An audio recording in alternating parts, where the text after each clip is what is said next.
What's good, YouTube? Slendy Revolution X here. Today, guys, let's talk Primal Origins. Primal Origins is a pack that comes out in the middle of February in Japan. It's a upcoming pack that we will be getting probably around a little earlier than this time next year, because of the date. We tend to get stuff 6 months or so after Japan does. But let's just talk about some of the great stuff that this pack has in it. Now, I know I've been preaching for a long time about giving support to old archetypes. And giving support to archetypes, I don't think the game should just make a pack with one archetype and then say forget that archetype and never make anything for it again. We've seen it with a few things. Windups haven't really gotten any support in a few packs. Dark World since the starter deck, things like that. And you're starting to see within this pack release, I think Konami's finally getting it. I think they're understanding that people want to play people want to have every archetype available to play.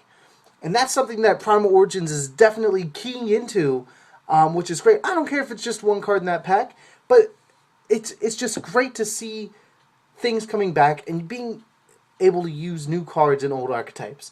But without further ado, I want to show you guys the Shriek page. I'll leave it in the description. If you guys have never heard of Shriek, it's pretty much just an OCG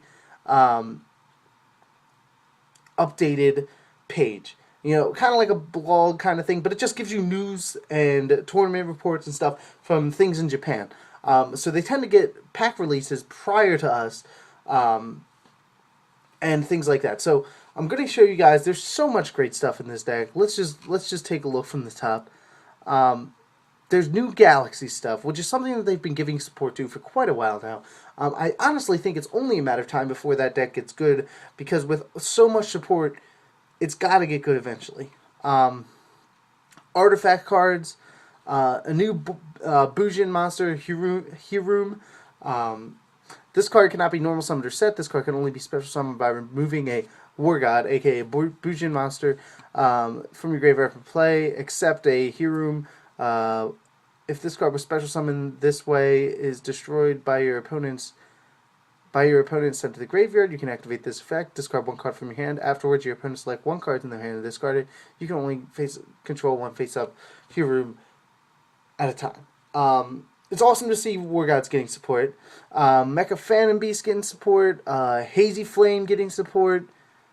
Madolche getting some more support. And it's great because I don't understand why they didn't do this before. Like I said, even if it's only one card, because you have those little niche players, those Madolche players, those Hazy Flame players, that are going to go buy this pack to get these cards. So it just seems like a better marketing idea than anything to me. There's a new Gusto coming out, which is awesome. I'm a big fan of the Gusto archetype. And the fact that it was a hidden arsenal archetype and they're coming out with more of it in a general pack is amazing. I'll read you its effect. I'm only going to read a few effects to the guys because I don't want the video to droll on. And if you guys really want to learn about all of them, like I said, the link is going to be in the description below. But here's what the Gusto's effect is. When this card is normal summoned or special summoned successfully, you can select one Wind Tuner in your graveyard, special summon it, and face up defense position. The effects of the monster summoned are negated. During the turn you activate this effect, you can only special summon wind monsters. The effect can only be used once per turn. Awesome. Giving that deck a little bit of push because it really is just like a deck of floaters as of right now. So there's that. And here's another awesome thing. Gladiator Beast Augustor. More Gladiator Beast stuff. That has not been seen in forever.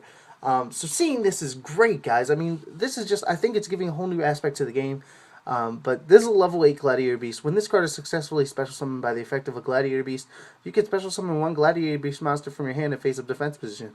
The monster special summoned by this effect is returned to the deck during the end phase. At the end of the battle phase, if this card is battled, you can return to your deck to special summon one Gladiator Beast monster from your deck, except Augustor. So, kind of a big beater. He's level 8, 2600 attack, 1000 defense.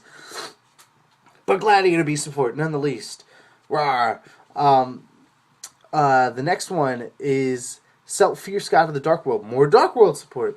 If this card is discarded from the hand of the graveyard, you can special summon this card from your graveyard. If this card is discarded by an opponent's effect, you can furthermore summon one demon type, one fiend type monster from your deck to your opponent, to you or your opponent's side of the field. That's busted. That's going to make Dark World even more consistent. More Galaxy stuff. Galaxy Eyes Prime Photon Dragon, Neo Galaxy Eyes Tachyon Dragon. Just a lot of really cool stuff coming in this pack, guys. I really can't wait. Scrap Factory, a field magic card. Scraps are getting... That was literally like one set that Scraps got any support. And it's a really cool deck. It's a really cool concept.